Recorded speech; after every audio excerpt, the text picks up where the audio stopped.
नमस्कार दोस्तों। शायद युद्ध का आगाज़ हो गया है।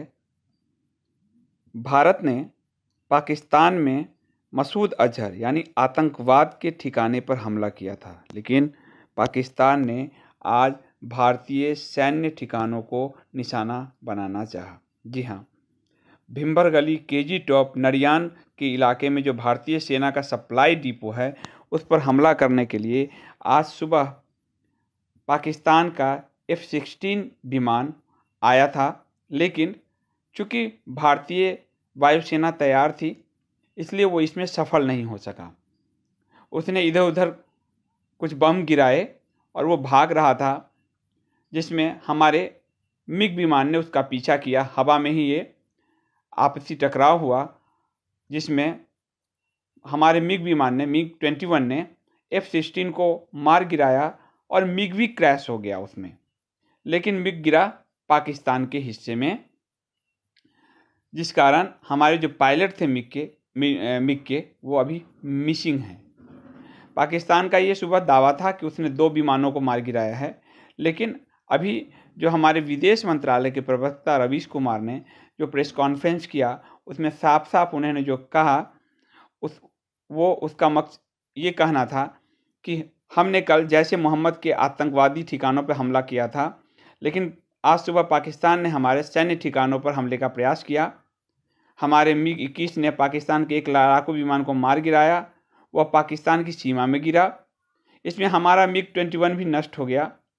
MiG-21 के पायलट मिसिंग हैं और उसे पाकिस्तान पकड़ने का दावा कर रहा है।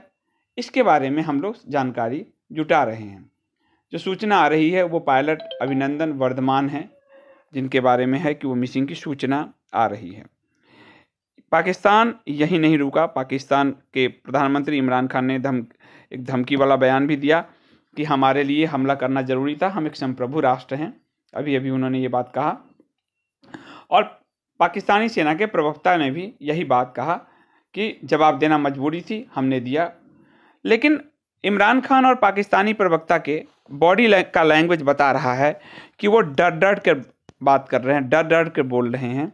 उनको मालूम है कि भारतीय सेना और भारतीय वायुसेना किस हद तक उनको डैमेज कर सकती है, और इसका आपको जवाब आप सुबह ही मिल गया कि वो भारतीय सैन्य ठिकानों को पर हमला करने में नाकाम रहे, उन्हें भागना पड़ा।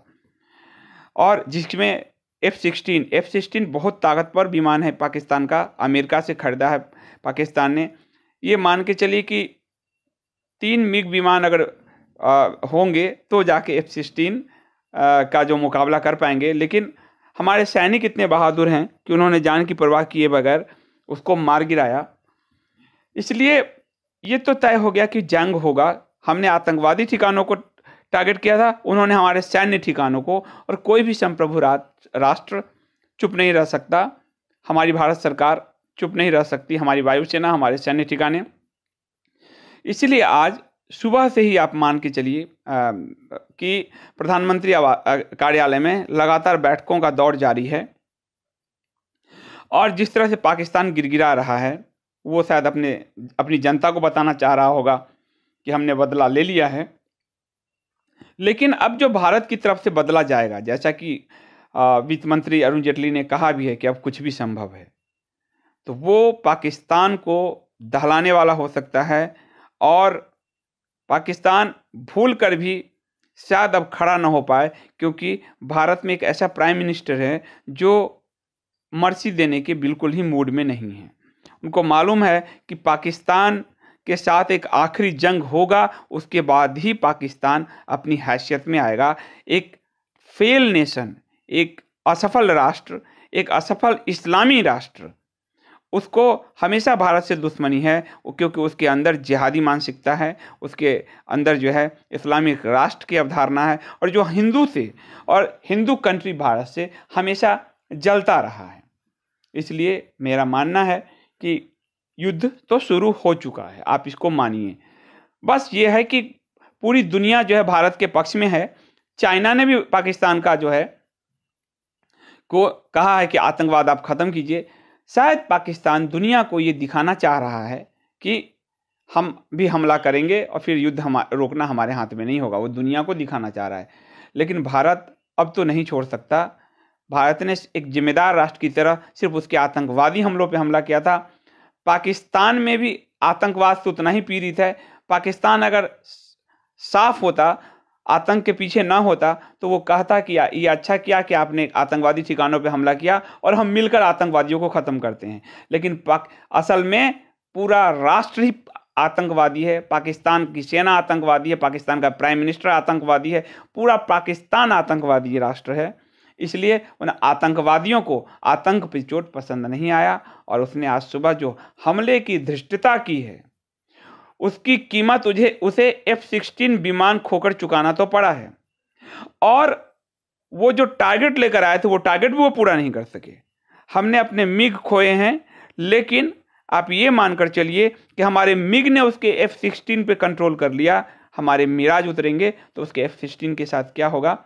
और ऐसे समय में आप लोगों से एक और बात बताऊं कि ऐसे F-16 को 2-3 F-16 मिलके एक राफेल के बराबर पहुंचता है। राफेल आज तक देश में जो नहीं लाने दे रहे थे कांग्रेस, राहुल गांधी, वो लोग जो 2007 से 12 से फाइल पे कुंडली मार के बैठे थे, मोदी सरकार के आने के बाद भी वो राफेल को नहीं आने दे रहे थे। आज आप समझ जाइए कि किस लिए ये लोग पाकिस्तान और चीन के हिमायती हैं। इसलिए 26/11 में आतंकवादी हमारे यहाँ 150-160 लोगों को मार के चला जाता है और कांग्रेस ने कोई भी प्रतिक्रिया नहीं दिया, कोई भी मुठभेड़ नहीं किया, पाकिस्तान पे कोई हमला नहीं किया।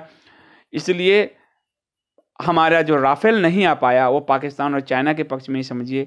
नरेंद्र मोदी सरकार ने एक डिसीजन लिया राफेल पे और दूसरा डिसीजन सैन्य कार्रवाई का लिया है।